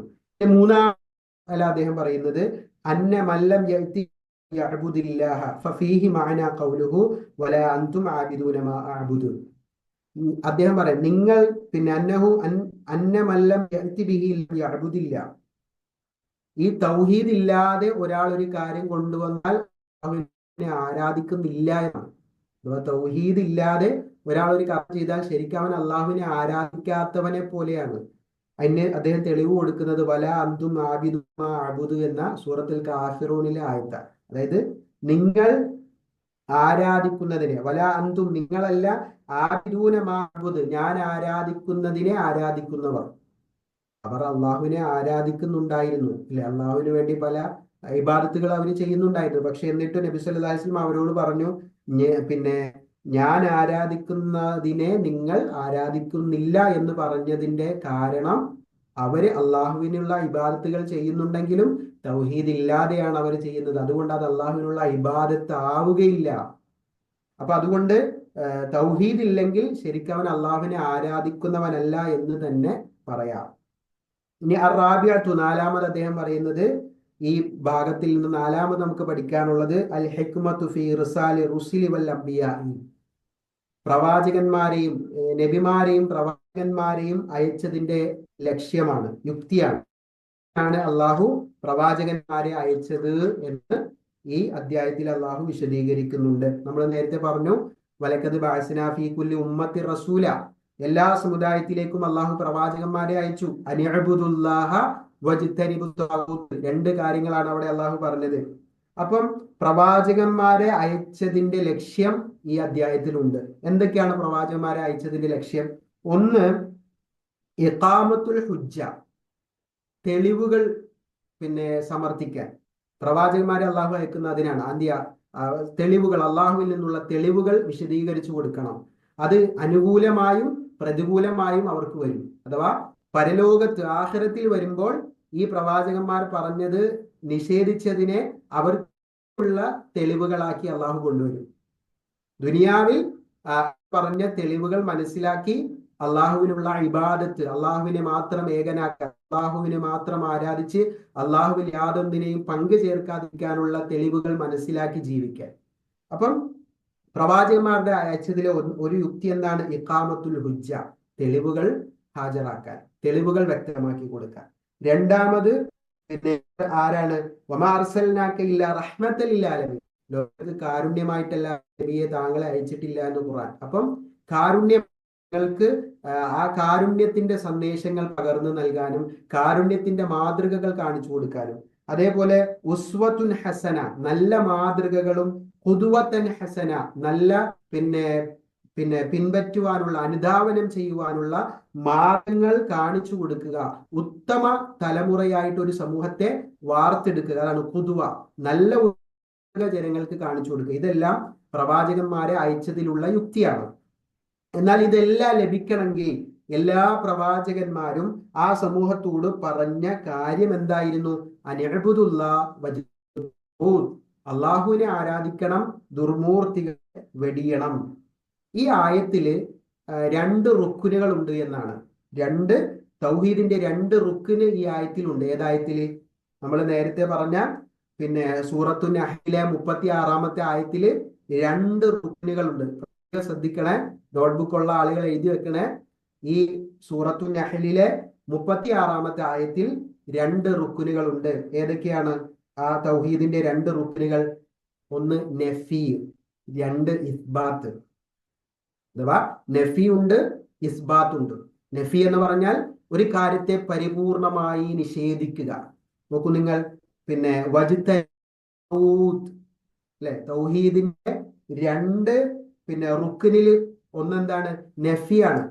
എന്ന് പറഞ്ഞാൽ വജ്തനിബു ത്വാഗൂത്ത്, ആയത്തിൽ വന്നില്ലേ, ദുർമൂർത്തികളെ വെടിയണം. രണ്ടെന്താ? ഇസ്ബാത്താണ്. ഏതാ ഇസ്ബാത്ത്? അനിഅ്ബുദുല്ലാ, അള്ളാഹുവിനെ ആരാധിക്കണം. ഇത് രണ്ടും വേണം, ഏതെങ്കിലും ഒന്ന് മാത്രം പോരാ.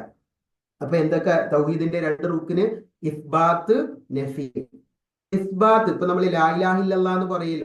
ആ ലാ ഇലാഹ ഇല്ലല്ലാഹ് എന്ന് പറയുന്നതിലെ ലാ എന്താണ്? നഫിയാണ്. ലാ എന്ന് പറഞ്ഞാൽ സർവ്വതിനെയും നിരാകരിക്കലാണ്. ഒരു സൃഷ്ടാവുമില്ല, ഒരു ആരാധ്യനുമില്ല, അള്ളാഹുവിന് പങ്കാളിയായിട്ട് ഒരാളും ഇല്ല, ഒരു ആരാധ്യനുമില്ല, ഇല്ലല്ലാ. ആ നഫിക്ക് ശേഷം ഇല്ലല്ലാ, അല്ലയല്ലാതെ. അപ്പം അള്ളാഹുവിനെ എന്ത് ചെയ്തു? ഇസ്ബാത്ത് ചെയ്തു, അള്ളാഹുവിനെ സ്ഥിരപ്പെടുത്തി, അള്ളാഹുവിനെ മാത്രം ആരാധിക്കണം എന്ന ആ അള്ളാഹുവിനെ ഇസ്ബാത്ത് ചെയ്യുകയും മറ്റുള്ള സകലതിനെയും വെടിയണം. അപ്പോ നഫിയും അവിടെ ഉണ്ട്. അപ്പം ഇസ്ബാത്തും നഫിയും ഉണ്ടെങ്കിലാണ് നമ്മുടെ തൗഹീദിന്റെ റുക്കിന് പൂർത്തിയാവുകയുള്ളൂ എന്ന് നമ്മൾ മനസ്സിലാക്കുക. അതായത് ഇപ്പൊ ഒരാള് അള്ളാഹുവിന് കുറെ ആരാധനകൾ ചെയ്തു, അല്ലെ, അള്ളാഹുവിനെ ആരാധിച്ചു, കുറെ ഇബാദത്തുകൾ ചെയ്തു. പക്ഷേ ഷിർക്കിൽ നിന്ന് അയാൾ ഒഴിവായില്ലെങ്കിൽ, അള്ളാഹുവിന് പുറമെ വേറെയും ആരാധന്മാരെ സ്വീകരിക്കുന്നതിൽ നിന്ന് അവര് വിട്ടുനിന്നില്ലെങ്കിൽ അവന്റെ ഇബാദത്തുകൾക്ക് യാതൊരു ഫലവുമില്ല. അല്ലെ, അത് എല്ലാ പ്രവാചകന്മാരും പറഞ്ഞ കാര്യമാണ്. വലക്കദ് ഊഹിയ ഇലൈക വൈലല്ലദീന മിൻ ഖബ്ലിക, അല്ലെ, നബിയെ നിനക്കും നിനക്ക് മുമ്പുള്ള ആളുകൾക്കും വഹി നൽകിയിട്ടുള്ള കാര്യം എന്താണ്? ലഇൻ അശ്റക്ത ലയഹ്ബതന്ന അമലുക, നീ ശിർക്ക് ചെയ്താൽ നിന്റെ കർമ്മങ്ങൾ തകർന്നു പോകുന്നതാണ്. വലതകൂനന്ന മിനൽ ഖാസിരീൻ, നീ നഷ്ടക്കാരുടെ കൂട്ടത്തിൽ പെട്ടുപോവുകയും ചെയ്യും. ഇത് അല്ലാഹു എല്ലാ പ്രവാചകന്മാർക്കും വഹിയായിട്ട് പഠിപ്പിച്ചു കൊടുത്ത കാര്യമാണ്. അപ്പൊ ഇതിൽ നിന്ന് എന്ത് മനസ്സിലാക്കി? ആ കാര്യവും നമ്മൾ മനസ്സിലാക്കുക. തൗഹീദിന് രണ്ട് റുക്കിനുണ്ട്. ആ രണ്ട് റുക്കിന് എന്താണ്? നഫിയുണ്ട്, ഇസ്ബാത്ത്. ഇത് രണ്ടും വേണം. തൗഹീദിന് പുറമെയുള്ള സർവ്വതിനെയും നമ്മൾ നിരാകരിക്കണം. അള്ളാഹുവിനോട് പ്രാർത്ഥിക്കും, അള്ളാഹു അല്ലാത്തവരോടും പ്രാർത്ഥിക്കും, അത് ശരിയാവില്ല. അള്ളാഹുവിനോട് മാത്രം പ്രാർത്ഥിക്കുക, അള്ളാഹു അല്ലാത്ത ഒരാളോടും പ്രാർത്ഥിക്കുകയില്ല, അള്ളാഹു അല്ലാത്ത ഒരാളോടും സഹായം തേടുകയില്ല. അത് മനുഷ്യ മലക്കുകളായാലും ജിന്നുകളായാലും സൃഷ്ടികളായാലും ആരായാലും ശരി, അള്ളാഹു ആരാധിക്കുകയും അള്ളാഹുവിനോട് പ്രാർത്ഥിക്കുകയും ചെയ്യുക എന്നത് ഇസ്ബാത്താണ്. അതോടൊപ്പം പുറമെയുള്ള മരിച്ചുപോയവരാകട്ടെ ജീവിച്ചിരിക്കുന്നവരാവട്ടെ കബറാളികളാകട്ടെ മഹാന്മാരാകട്ടെ ഷെയ്ഖുമാരാകട്ടെ ആരായിക്കൊള്ളട്ടെ അവരെ മുഴുവനും വെടിയുകയും ചെയ്യണം. അപ്പോഴാണ് തൗഹീദിന്റെ റുക്കിന് 2 റുക്കുനുകൾ പൂർണ്ണമാകുന്നത്. അത് പിന്നെ നമ്മൾ ആ ഒരു പാഠമായിട്ട് അതിൽ നിന്ന് മനസ്സിലാക്കുക. ഇനി അതോടൊപ്പം 5-ാമത്തെ അദ്ദേഹം പറയുന്നത് അമ്മത്ത് കുല്ല ഉമ്മത്തിൻ, എല്ലാ പ്രവാചകന്മാരുടെയും റിസാലത്ത് ഒന്നായിരുന്നു. എല്ലാ പ്രവാചകന്മാരുടെയും റിസാലത്ത് ഒന്നായിരുന്നു. അന്ന ദീനൽ അംബിയാ വാഹിദ്, അഥവാ പ്രവാചകന്മാരുടെ ദീൻ ഒന്നാണ്. എല്ലാ പ്രവാചകന്മാരുടെ ദീൻ ഒന്നാണ് എന്ന് പറഞ്ഞാൽ അവരുടെ അസുലൊന്നാണ് അല്ലെ. എല്ലാ പ്രവാചകന്മാരും ക്ഷണിച്ചത് തൗഹീദിലേക്കാണ്. എല്ലാ പ്രവാചകന്മാരും ശിർക്കിനെ എതിർത്തവരാണ്. അതുകൊണ്ട് തന്നെ എല്ലാ പ്രവാചകന്മാരും അസ്ല് ഒന്നാണ്. എല്ലാ പ്രവാചകന്മാരുടെയും ദീന് ഒന്നാണ് എന്ന് പറഞ്ഞാൽ പിന്നെ വിശുദ്ധ ഖുറാനിൽ തന്നെ സൂറത്തുൽ അംബിയാന്റെ 25-ാമത്തെ ആയത്തൊന്ന് നിങ്ങൾ പരിശോധിക്കണം. അതിൽ അള്ളാഹു അത് വിശദീകരിച്ചിട്ടുണ്ട്. അതേപോലെ തന്നെ ഇന്നല്ലാഹ റബ്ബി വറബ്ബുക്കും ഫഅബ്ദു ഇസ്ലാം അദ്ദേഹത്തിന്റെ ജനതയോട് പറഞ്ഞ വാക്ക, എന്റെയും നിങ്ങളുടെയും റബ്ബ് അല്ലയാണ്. അത് തന്നെയാണ് മുഹമ്മദ് നബി സല്ലല്ലാഹു അലൈഹി വസല്ലമയും പറഞ്ഞത്. അത് തന്നെയാണ് നൂഹ് നബിയും പറഞ്ഞത്. അത് തന്നെയാണ് മൂസാ നബിയും ഈസാ നബിയും മുഹമ്മദ് നബി സല്ലല്ലാഹു അലൈഹി വസല്ലമയെ അടക്കമുള്ള സർവ്വ പ്രവാചകന്മാരും ജനങ്ങളോട് പറഞ്ഞത് ഇന്നല്ലാഹ റബ്ബി വറബ്ബുക്കും, എന്റെയും നിങ്ങളുടെയും റബ്ബ് അല്ലയാണ്. ഇതിലൊരു വ്യത്യാസമില്ല. ഒരു പ്രവാചകനിലും പ്രവാചകന്റെ കാലഘട്ടത്തിലും അതിൽ വ്യത്യാസമില്ല. ആ നിയമത്തിലും മതനിയമത്തിലും വ്യത്യാസമില്ല. അസ്ലില് വ്യത്യാസമില്ല. എന്നാൽ കർമ്മങ്ങളിൽ വ്യത്യാസമുണ്ട്. പിന്നെ നമ്മളോട് ആരാധനകളിൽ ചിലപ്പോൾ പിന്നെ വ്യത്യാസങ്ങളുണ്ട്. നോമ്പിന്റെ രീതിയിൽ നിസ്കാരത്തിന്റെ രീതിയിലൊക്കെ വ്യത്യാസങ്ങളുണ്ട്. എണ്ണത്തിൽ വ്യത്യാസമുണ്ട്. സമയങ്ങളിൽ വ്യത്യാസമുണ്ട്. പക്ഷേ ഇബാദത്തിൽ അള്ളാഹുവിനുള്ള ആരാധന, അള്ളാഹുവിനെ മാത്രം ആരാധിക്കണമെന്ന വിഷയം, അള്ളാഹുവിൽ യാതൊന്നിനെയും പങ്കു ചേർക്കരുത് എന്നത് എല്ലാ പ്രവാചകന്മാരുടെയും ദീനായിരുന്നു എന്ന് അദ്ദേഹം വിശദീകരിക്കുന്നു. ഇനി പിന്നെ അതുകൊണ്ടാണ് നബി സല്ലല്ലാഹു അലൈഹി വസല്ലം ശക്തമായി ഈ ബഹുദൈവ ആരാധനയെ എതിർത്തത്. നബി സല്ലല്ലാഹു അലൈഹി വസല്ലമ മഹാന്മാരെ പൂജിക്കുകയും മഹാന്മാരുടെ ഖബറുകളെ ആരാധനാ സ്ഥലങ്ങളാക്കി മാറ്റുകയും ചെയ്ത ആളുകൾക്കെതിരെ ലഅനത്തുല്ലാഹി അലൽ യഹൂദി വന്നസ്വാറ, ജൂത നസ്വാറാക്കൾക്ക് അള്ളാഹുവിന്റെ ശാപം ഉണ്ടാവട്ടെ, ഇത്തഖദൂ ഖുബൂറ അംബിയാഇഹി മസാജിദ, അവർ അവരുടെ പ്രവാചകന്മാരുടെ ഖബറുകളെ ആരാധനാ സ്ഥലങ്ങളാക്കി മാറ്റി എന്ന് റസൂലുള്ളാഹി സ്വല്ലല്ലാഹു അലൈഹി വസല്ലം പറയാൻ കാരണം അതാണ്. അത് ഗൗരവമാണ്. അതിനെയും വെടിയണം. അതിനെയും ഒഴിവാക്കുമ്പോഴേ തൗഹീദ് പൂർത്തിയാവുകയുള്ളൂ. അത് പിന്നെ സൂറത്ത് ശൂറ 13, അത് നിങ്ങൾ സമയമില്ലാത്തതുകൊണ്ട് ഞാൻ പറഞ്ഞു പോവാണ്. സൂറത്ത് ശൂറ 13 നിങ്ങൾ അതൊന്ന് പരിശോധിക്കുക. അതിലും ഈ പ്രവാചകന്മാർക്കെല്ലാം ഞാൻ വഹി നൽകിയ കാര്യം അൻ അഖീമുദ്ദീന, ഈ ദീന് നിങ്ങൾ നിലനിർത്തണമെന്നാണ് എല്ലാവരോടും പറഞ്ഞത്. ഈ തൗഹീദിന്റെ അസ്വില് ഇത് നിങ്ങൾ എന്ത് ചെയ്യണം? ഈ ദീൻ നിങ്ങൾ നിലനിർത്തണം. വലാ തതഫറഖു ഫീഹി, അതിൽ നിങ്ങൾ ഭിന്നിച്ചു പോകരുത് എന്ന് അള്ളാഹു ഉണർത്തുന്ന കാര്യമാണ് നമുക്ക് അവിടെ കാണാൻ സാധിക്കുന്നത്. ഇനി പിന്നെ നമ്മുടെ സമയം ഏകദേശം ആയിട്ടുണ്ട്. 7-ാമത്തെ മസ്അല കൂടി പറഞ്ഞിട്ട് ഇൻഷാ അല്ലാഹ് ഞാൻ നിർത്തും.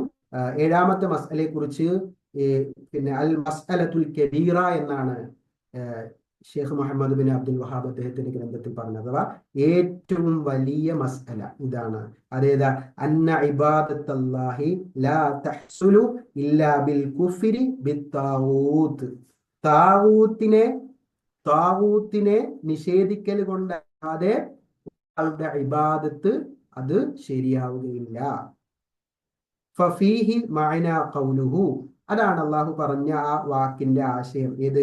ഫമൻ യക്ഫുർ ബിത്വാഗൂത്തി, ആരാണോ താഗൂത്തുകളെ വെടിയുക. താഗൂത്ത് ആരാണെന്ന് ഞാൻ പറഞ്ഞു. അള്ളാഹുവിന് പുറമെ ആരാധിക്കപ്പെടുന്ന സർവ്വതും താഗൂത്താണ്.